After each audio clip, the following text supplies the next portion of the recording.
Bismillahirrahmanirrahim. Alhamdulillahirabbil alamin.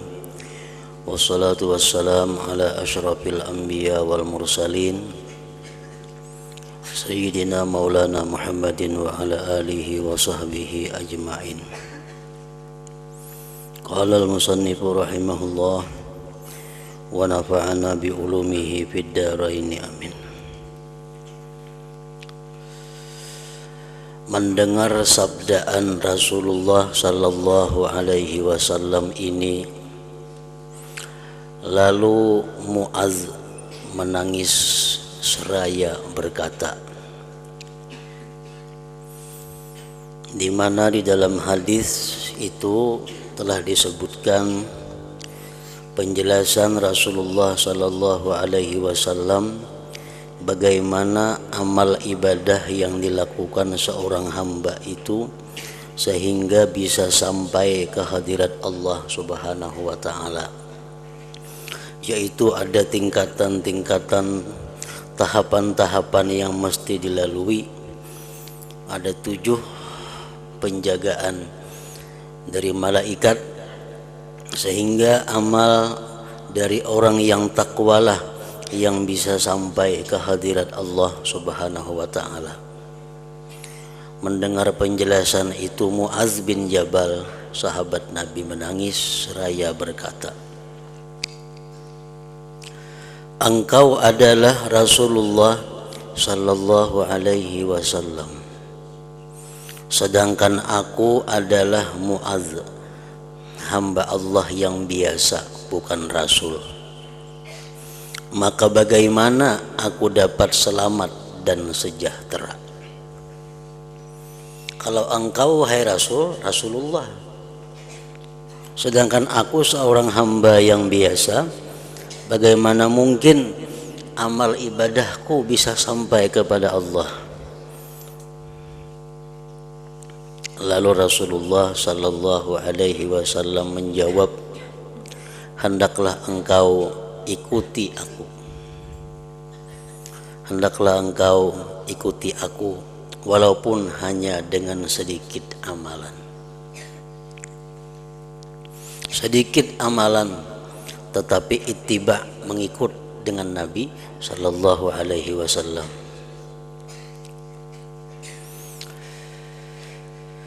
Hendaklah engkau ikuti aku walaupun hanya dengan sedikit amalan. Wahai Mu'adz, jaga lidahmu baik-baik, jaga perkataanmu baik-baik daripada mencela saudaramu yang membaca Al-Quran, maksudnya golongan ulama. Jaga lidahmu daripada mencela ulama.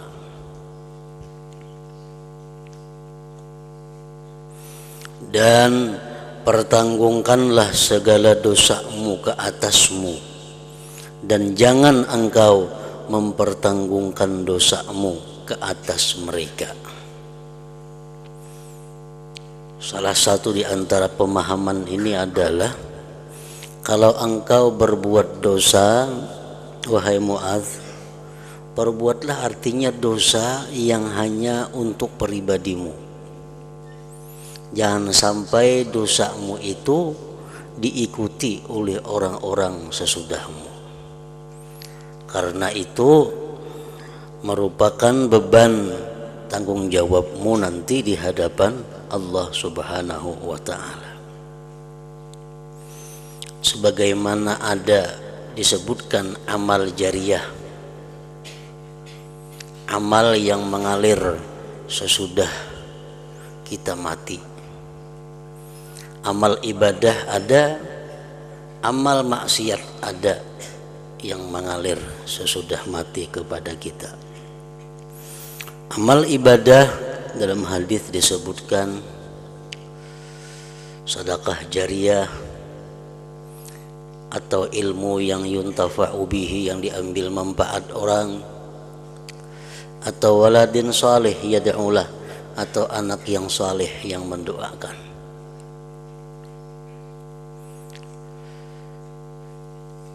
maka tiga hal tersebut walaupun kita meninggal itu masih mengalir. Nah begitu pula amal-amal maksiat, ada juga yang mengalir kepada orang yang di dalam kubur. Amal maksiat apa? Sedekah jariyah juga, tapi sedekah jariyah yang digunakan kepada maksiat terhadap Allah Subhanahu wa ta'ala. Umpamanya seseorang membangun tempat di mana tempat itu biasanya digunakan orang maksiat. Nah, membangun tempat itu, kita ambil contoh umpamanya gardu. Nah, gardu adalah tempat yang umumnya digunakan untuk hal-hal yang kada baik, becatur, badum. Di gardu itu biasanya orang becatur, badum, berimi, dudukan, kada kakaruan. Nah, kita ulahkan gardu sehingga kita mati, gardu masih dipakai orang permainan situ, orang bedung. Nah maka itu sedekah jariyah juga, cuma jariyah nang kada baik, jariyah nang mengalir tapi nang negatif, nang kada baik. Nah kalau kita berbuat dosa, berbuat dosa lah nang jangan sampai ke orang lain. Cukup kita mati, mati juga dosa kita, jangan sampai ada dosa kita hidup. Tuba li abdin idza mata matat dzunubuhu. Beruntung bagi seorang hamba yang bila mana dia mati, mati juga dosanya. Itu beruntung.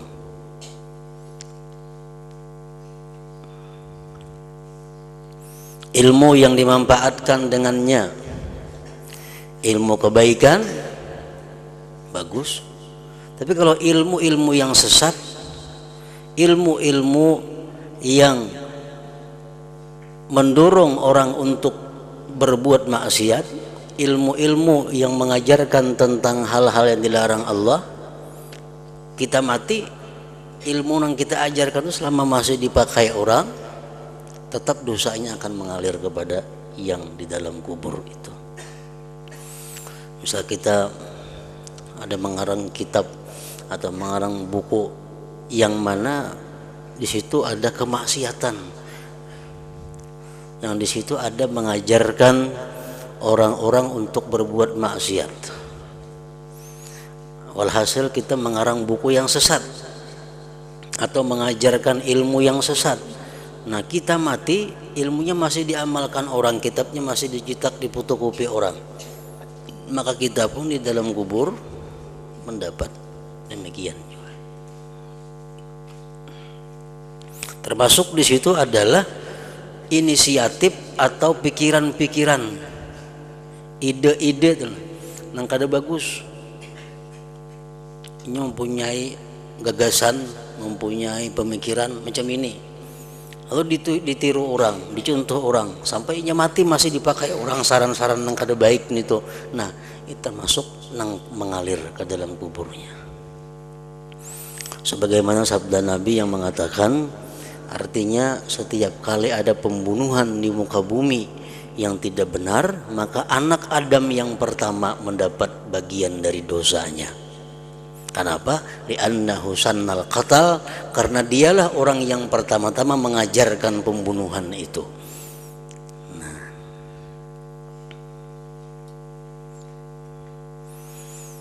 yang ketiga, anak yang jahat, yang tidak dididik. Orang berisi anak ada dididik kepada kebaikan, bahkan apalagi anak dibawa kepada kemaksiatan. Nah karena orang tuanya meninggal, anaknya karena kada dididik kebaikan, anaknya berbuat maksiat, anaknya berbuat yang dilarang Allah, orang tuanya pun mendapat bagian daripada dosa itu. Nah jadi ini merupakan sebagian daripada kandungan sabda Nabi, pertanggungkanlah segala dosamu ke atasmu dan jangan engkau mempertanggungkan dosamu ke atas mereka. Artinya kalau kita berbuat dosa, cari dosa nang bila kita mati juga dosanya, jangan hidup. Dan jangan engkau menganggap dirimu bersih, itu adalah sesuatu yang maksiat. la tuzakku anfusakum. Al-Quran sudah melarang, jangan kamu anggap bersih diri kamu. Bila kita menganggap bahwa diri kita adalah orang yang takwa, kita menganggap bahwa diri kita orang yang mulia di sisi Allah, nah maka itu perbuatan satu maksiat. Dan jangan engkau hai Mu'adz menganggap dirimu itu bersih, dan jangan pula engkau mencela orang lain, dan jangan pula engkau memuji dirimu di hadapan mereka.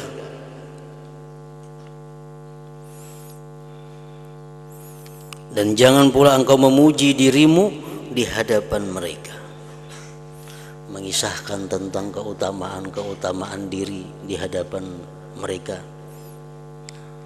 Nah, itu adalah sesuatu yang dilarang oleh Allah.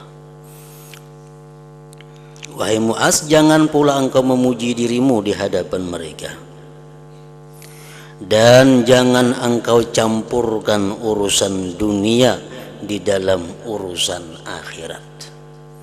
Artinya kalau kita memperbuat amaliyah akhirat, maka murnikanlah itu karena Allah, jangan dicampuri dengan urusan-urusan yang sifatnya keuntungan duniawi. Dan jangan engkau menyombongkan diri di dalam majelismu, nanti orang ramai akan takut kepadamu karena kejahatanmu. Dan jangan engkau berbisik kepada seseorang sedangkan seseorang lagi ada di sisimu.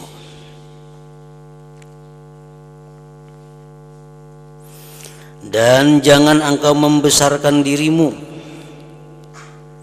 maka akan terputus daripadamu segala kebaikan di dunia dan di akhirat. Dan jangan engkau carikan pecah belah akan manusia, jangan mengadu domba orang, maka akan dikau oleh anjing-anjing api neraka pada hari kiamat nanti.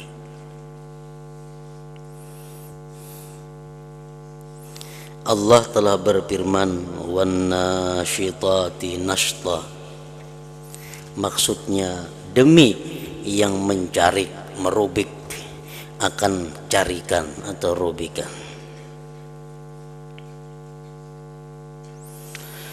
Apakah engkau ketahui hai Mu'adz, siapakah mereka yang mencarik itu? Siapakah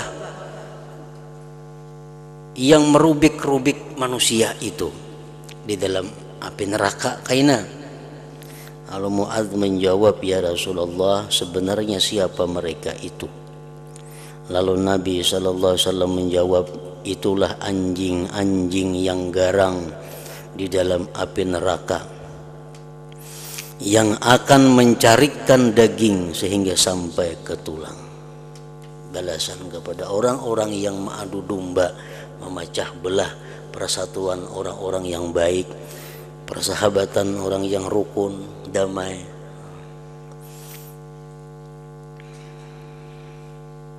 Mu'adz bertanya, ya Rasulullah, siapakah orang yang mampu melaksanakan segala perkara yang engkau sebutkan tadi? Siapa nangkawa melaksanakan itu? Jangan berbuat dosa macam ini, jangan memecah belah umat, jangan mencela orang, jangan menyombongkan diri, jangan membersihkan diri, jangan mencela orang lain. Siapa yang bisa melaksanakan itu, wahai Rasulullah? Dan siapakah yang akan selamat daripada siksaan itu? Nabi SAW menjawab, itu sebenarnya mudah bagi orang yang dimudahkan oleh Allah Subhanahu wa ta'ala. Melaksanakan perintah-perintah Allah itu sebenarnya mudah. Menjauhi larangan-larangan Allah itu gampang bagi orang-orang yang dimudahkan oleh Allah Subhanahu wa ta'ala.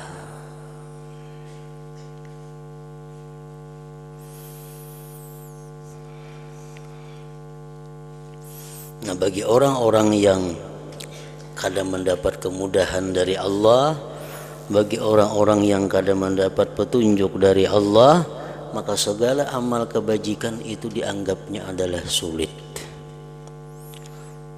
Segala amal ibadah dirasakannya payah. Nah, itu orang-orang yang tidak mendapat hidayah dari Allah, orang-orang yang tidak dimudahkan oleh Allah.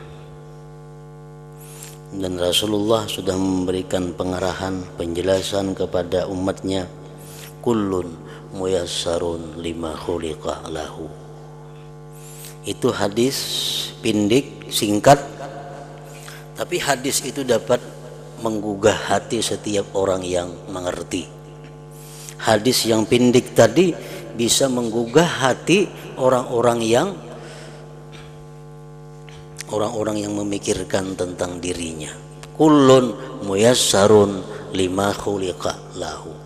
Tiap-tiap orang itu dimudahkan untuk melakukan sesuatu yang dia itu diciptakan untuk sesuatu itu. Ini hadis Rasulullah Shallallahu Alaihi Wasallam adalah merupakan sambungan daripada kalimat beliau sebelumnya. Ujar beliau mengatakan bahwa Allah menciptakan manusia dan sudah Allah tentukan ini orang-orang yang akan menghuni surga Allah, ini orang yang bakal menghuni neraka Allah. Itu kadang akan berubah lagi. Sudah di masa azali, di masa yang dahulu kala, sebelum kita wujud ke alam dunia ini, sudah ada nama kita dan tempat yang bakal kita tempati. Fulan bin Fulan tempatnya di surga, Fulanah binti Fulan tempatnya di surga, Fulan bin Fulan tempatnya di surga, Fulan bin Fulan tempatnya di neraka. Itu sudah ada bacaannya, ada ketetapannya, dan kada berubah. Lalu sahabat Rasulullah mengatakan, wahai Rasulullah, kalau macam itu hal sudah tetap, buat apa kami beribadah? Idzan nattakilu ya Rasulullah. Kalau begitu wahai Rasul, bagaimana kalau kami pasrahkan diri kepada takdir itu? Kayak apa dipasrahkan aja diri? Kada usah sembahyang gin, kada usah puasa gin, kada usah apa gin, karena sudah ada ketetapannya. Kita sembahyang, kita menuntut ilmu, kita mengaji, kita sembahyang tahajud, sembahyang macam-macam. Tapi yang sudah kita ditetapkan ke neraka, ya kan neraka juga mati. Orang berzina, orang makan riba, berjudi, segala macam maksiat dilakukan. Tapi kalau ingin ditetapkan ahli surga, ya sudah ke surga juga matinya. Idzan nattakilu ya Rasulullah. Kalau begitu kita bertawakal aja ya Rasulullah. Kalau sampai susah payah lagi, tawakal aja. Nah, Rasulullah menjawab dengan sebuah hadis yang terkenal, hadis yang pendek tadi, kullun muyassarun lima khuliqa lahu. Kullun muyassarun lima khuliqa lahu. Tiap-tiap orang itu dimudahkan untuk memperbuat sesuatu yang dia diciptakan untuk sesuatu itu.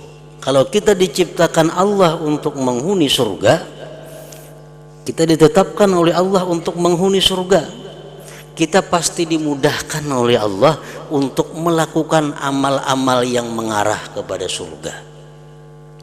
Kalau orang itu diciptakan Allah sebagai penghuni neraka, dia akan dimudahkan Allah untuk melakukan amal-amal perbuatan yang mengarah kepada api neraka. Nah, bagi orang-orang yang sudah namanya ditetapkan oleh Allah sebagai ahli surga, maka tidak ada amal ibadah yang sulit terhadapinya. Tidak ada larangan-larangan yang sulit dijauhinya. Semuanya itu adalah mudah, karena dia memang diciptakan Allah untuk surga. Tapi kalau orang-orang yang diciptakan Allah ke dalam neraka, nanti matinya masuk neraka, ditakdirkan demikian, sembahyang 2 rakaat pun inya rasanya lebih berat daripada mengangkat sekarung beras. Sulit, walaupun hanya sembahyang 2 rakaat, mungkin perlu waktu 2-3 menit tuntung. Tapi melaksanakan 2-3 menit itu rasanya sulit luar biasa. Nah, ini orang-orang yang sudah alamat-alamat, tanda-tanda ini orang dipersulit berbuat amal surga. Nah, jadi kita di dalam hati kita i'tikadkan, kita camkan dalam diri kita, setiap kali kita sulit berbuat kebaikan, setiap kali kita rasa ngalih untuk memperbuat taat, kita bisiki hati kita, jangan-jangan kami termasuk yang ditulis Tuhan ahli neraka, kenapa sulit berbuat kebaikan. Nah, kullun muyassarun lima khuliqa. Itu hadis pindik itu dapat menggugah hati kita, dapat menggerakkan kita. Baca ini amalan 1000 kali, malah pahanya berarti aku ini kada cocok amalan 1000 kali ini, berarti aku bisa jadi orang ahli neraka. Kerjakannya aku ahli surga, aku inting aja membaca 1000 ini. Kenapa aku ngalih benar membaca Quran, kenapa aku ngalih membaca salawat, kenapa ngalih aku nuntut ilmu, malas nuntut ilmu. Barangkali aku ini kada orang ilmu, barangkali aku ini orang neraka. Jakanya aku orang ilmu, orang surga, kada dengan sulitnya bagi aku ilmu agama itu. Nah itu. Jadi jar Nabi kita tadi apa? Jar Nabi itu sebenarnya mudah bagi orang yang dimudahkan oleh Allah. Siapa orang yang dimudahkan Allah berbuat kebaikan itu? Orang-orang yang sudah dipastikan oleh Allah sebagai ahli surga. Orang-orang yang sudah ditulis dalam Lauhil Mahfuz itu orang ahlul jannah, orang ahli surga.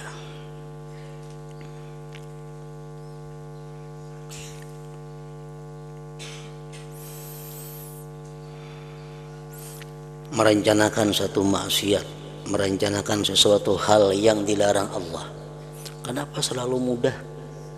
Bila aku ini berbuat maksiat pasti terjadi. Bila aku hendak maksiat pasti terjadi. Berapa kali sudah membuktikan. Hendak mencuntan penurangna. Tampina sunyi orangnya guringan, lamarinya pas kada berkunci. Sehingga mudah melakukan mencuntan. Nah, ini orang bakal penghuni neraka. Kalau orang bakal penghuni surga, hendak mencuntan itu nah. Ditanggilnya orangnya kada guringan lagi. Masuk ke kamarnya orangnya ada kada jadi itu cuntan. Esok ini diintai pulang, benak mengambil, ada yang datang kada jadi pulang cuntan. Nah, selalu dihalangi oleh Allah untuk berbuat maksiat. Bila kita macam itu alamat bahwa kita orang yang baik, alamat bahwa kita adalah orang kanan, orang yang diciptakan Allah untuk surga.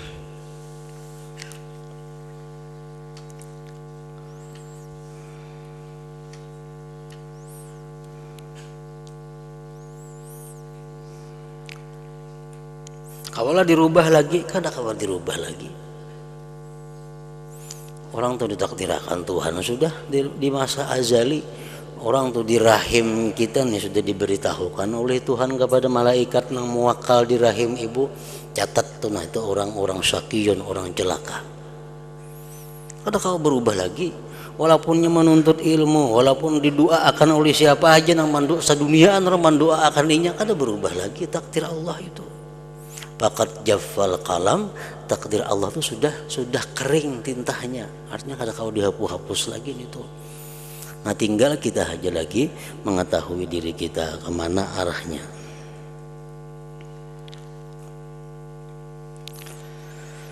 Kemudian lalu Khalid bin Ma'dan berkata, maka aku tidak pernah melihat seseorang yang banyak membaca Al-Quranul Karim lebih daripada Mu'adz, karena beliau paham terhadap hadis yang besar ini.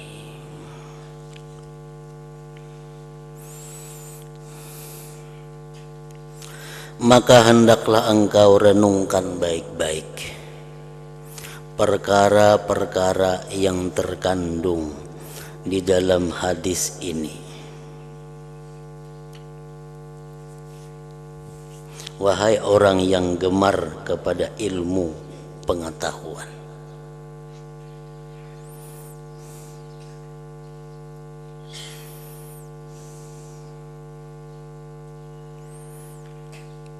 Hadis Rasulullah SAW yang tersebut minggu dahulu itu adalah intinya bahwa amal seseorang kada akan bisa diterima oleh Allah kalau orang yang beramal ini kada termasuk orang yang takwa. Buktinya orang yang hasad, orang yang gibah, amalnya ditolak di langit pertama. Orang yang punya angkuh ditolak di langit kedua. Orang yang punya ini ditolak di langit takabur, ditolak di langit yang ketiga. Ujub ditolak di langit yang keempat. Hasad ditolak di langit yang kelima. Orang yang kada maras kasih sayang kepada kaum muslimin ditolak juga amalnya. Jadi hasilnya bahwa kita merenungi hadis itu sehingga firman Allah yang menyatakan innama yataqabbalullah minal muttaqin, Allah itu hanya menerima ibadah orang yang takwa.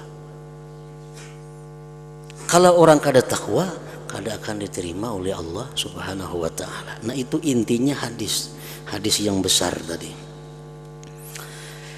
Untuk bisa amal ibadah kita ini sah, syaratnya apa?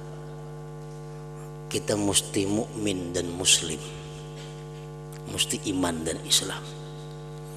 Amal ibadah apapun yang kita lakukan kalau kita kada beriman, kada berislam, kada sah. Kada sah sudah.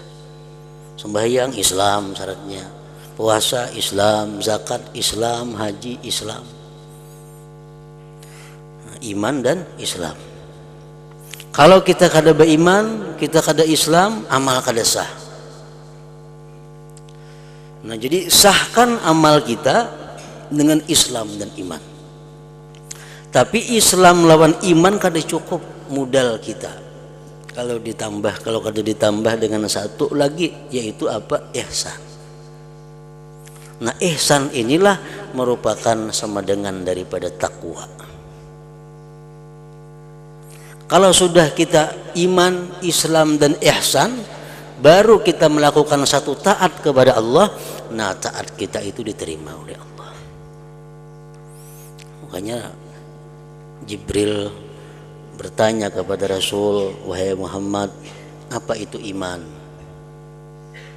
Ya Nabi, al-iman antuk minabillah wa rasuli wa kutubihi. Iman itu rukun Islam ada, rukun iman ada 6 lah kesimpulannya. Wamal Islam, apa itu Islam wahai Muhammad? Islam itu apa? Nah, ajar Nabi kita syahadat, kesimpulannya rukun Islam adalah 5. Wamal ihsan, apa ihsan wahai Muhammad? Ajar Nabi kita anta'budallah ka'annaka tarah fa illam takun tarah fa huwa yarak. Ihsan, bahwa engkau beribadah kepada Allah seolah-olah engkau melihat Allah. Kalau tidak bisa demikian, maka yakinkan bahwa ibadahmu dilihat oleh Allah. Nah, ihsan itu adalah sama dengan takwa. Bila sudah kita iman, Islam dan ihsan, lalu kita memperbuat ibadah, jelas sudah ibadah kita diterima oleh Allah Subhanahu wa taala.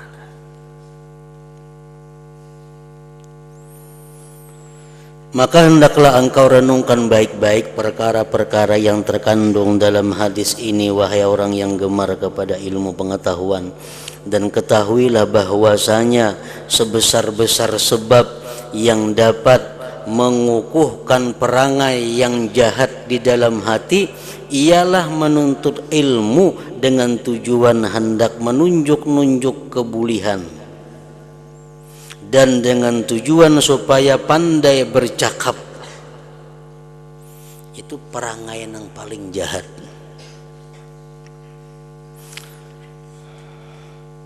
Sebab timbulnya segala macam bentuk kejahatan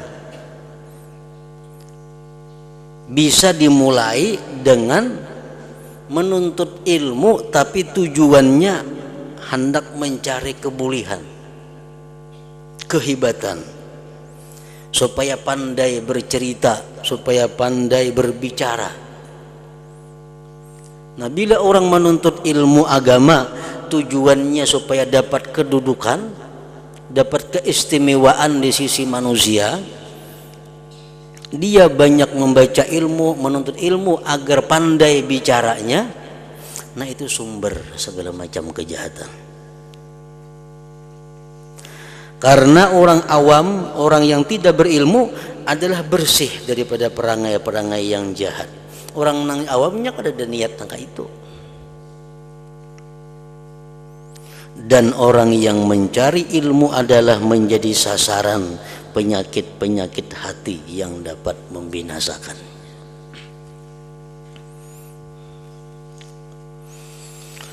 Maka lihatlah pada dirimu dan timbanglah baik-baik mana yang lebih penting dan mana yang lebih baik. Apakah yang lebih baik itu belajar ilmu yang membawa engkau supaya berhati-hati daripada segala perkara yang dapat membinasakan engkau, lalu engkau sibuk dengan memperbaiki hatimu dan membangun akhiratmu?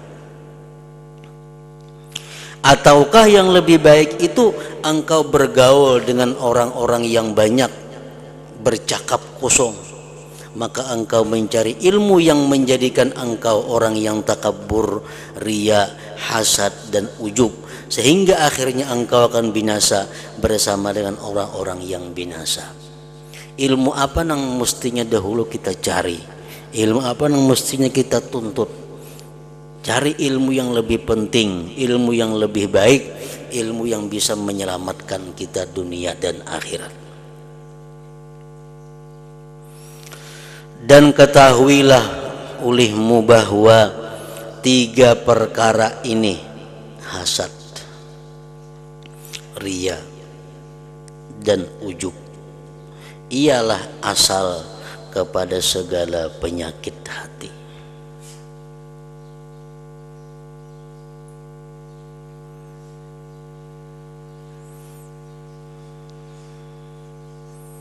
Pokok sumber penyakit hati di situ, hasad, riya, dan ujub. Dan baginya tempat tumbuh yang sama, yaitulah hubbud dunia. Itu pokoknya sama sekali. Cinta kepada dunia ini. Orang yang mencintai dunia ini mudah dengki lawan orang. Orang yang mencintai dunia ini beribadah tujuannya supaya dapat dunia, riya. Orang yang mencintai dunia ini akan kagum selalu kepada dirinya sendiri.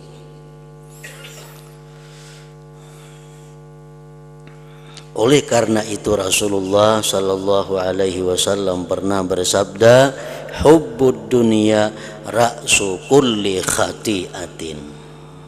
Artinya cinta dunia itu adalah puncak daripada segala kejahatan. Sumber segala kejahatan adalah mencintai kepada dunia ini. Nah, apa sekarang arti dunia itu?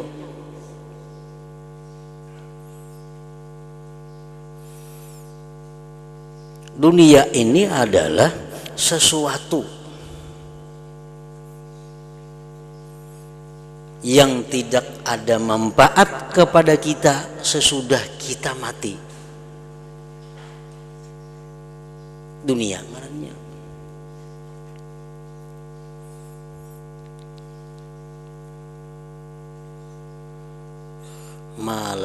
Malayam fa'uka ba'dal maut, sesuatu yang tidak memberi manfaat kepada engkau sesudah mati, itu dunia ngarannya. Apalagi nang mendatangkan siksa sesudah mati, makinnya dunia lagi. Ini nang kada bermanfaat saja kepada kita sesudah mati, itu dunia ngarannya. Nah, sesuatu yang ada pada kita tapi itu bermanfaat kepada kita sesudah mati kita, itu bukan dunia, itu akhirat ngarannya. Kitab contohnya. Nah, kitab ini kita baca, kita pelajari, kita pahami, kita amalkan. Ini kitab ini memberi manfaat kepada kita sesudah mati. Maka kita mencintai kitab ini bukan mencintai dunia ngarannya. Bukan mencintai dunia. Karena kitab ini manfaatnya banyak sesudah kita mati. Duit, kita dibisi duit 10 juta. 10 juta bisa duit. Duit ini sudah kita niatkan. Ini duitku simpan, kada kulanjakan. Ini duitnya khusus cadangan. Kalau kena ada orang nang kepipit, kalau ada orang nang kena sengsara, nang hendak berhutang duit, ini ku hutangi duit ini kena. Ada orang-orang nang kesusahan, nang perlu ku bantu, satu saat kaina ini duit ini kena nang ku gunakan. Atau duit ini kena aku sakit, aku garing, aku hendak berobat, duit ini ku gunakan. Jadi duitnya ku sayangi berarti nih. Nah, menyayangi duit itu bukan menyenangi dunia. Kenapa? Karena duit ini bermanfaat di akhirat. Ini bermanfaat di akhirat duit ini. Kenapa bermanfaat? Tujuan kita bagus. Tujuan kita menyimpan duit ini bukan untuk mencari kenikmatan dunia, bukan mencari kesenangan dunia, bukan hanya mencari bermewah-mewah dalam dunia, kada. Duit ini sengaja ku simpan untuk keperluan tadi. Nah, kita cintai duit itu, kita sayangi, kita pelihara duit tadi, itu kita kadang mencintai dunia, mencintai akhirat. Nah itu, jadi kadang mesti duit itu dunia, kadang mesti sesuatu yang bermanfaat kepada kita sesudah kita mati ngarannya akhirat. Aku sayang menelawan sepida aku ini bujur buruk. Rejek ke majlis taklim aku bersepida ini. Ke pasar nukarakan keperluan rumah tangga segan anak bini bersepida ini. Ini sepida aku ini aku sayangi benar ini. Nah itu bukan menyayangi dunia. Kenapa? Karena sepida ini ada manfaatnya akhirat. Ke majlis ilmu, nukar keperluan sehari-hari. Ini berarti mencintai sepida itu kan mencintai dunia, mencintai akhirat. Nah setiap benda atau apapun ngarannya yang biasanya membuat kita lingah terhadap Allah, benda atau sesuatu yang membuat kita banyak maksiat dengan benda itu, nah ini ngarannya dunia. Barang yang biasa jadi andalan kita untuk beragak, barang yang jadi andalan kita untuk bermegah-megah. Nah, ini barang dunia. Ini kita mati ini menyiksa kita kayaknya. Bukan bermanfaat lawan kita, ada menyiksa kita. Nah mencintai barang-barang itu mencintai dunia ngarannya. Itulah yang jar Nabi tadi, mencintai dunia pokok segala macam kejahatan, sumber segala macam kesengsaraan.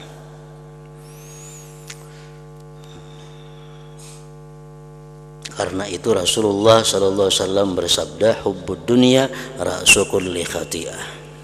Anak ini anak yang saleh, anak yang takwa kepada Allah, sayang kita kepada anak ini.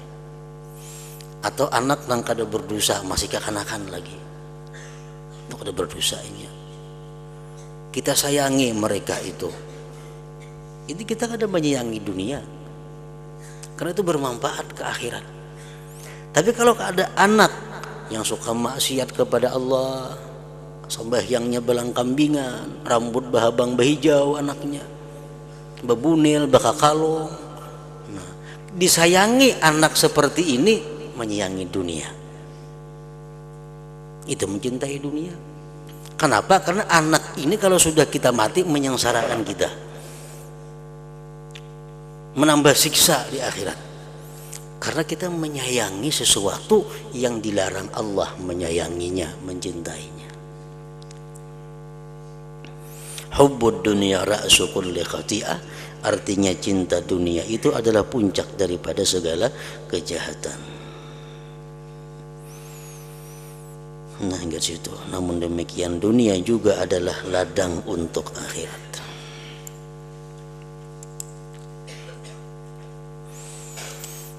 Hadratin Nabi sallallahu alaihi wasallam al-Fatihah.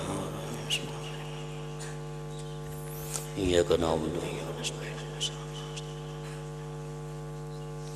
بسم الله الرحمن الرحيم الحمد لله رب العالمين وصلى وسلم على سيدنا محمد وآله وصحبه أجمعين اللهم اغفر لنا ما أخطأنا وما تحمدنا وما أسررنا وما أعلنا وما أسرفنا وما أنت أعلم به منا أنت المقدم وأنت المؤخر لا إله إلا أنت اللهم انفعنا بما علمتنا وعلمنا ما ينفعنا وزدنا فهما وعلما وعملا وهدى وتوفيقا برحمتك يا أرحم الراحمين صلى الله على سيدنا محمد وآله وسلم الحمد لله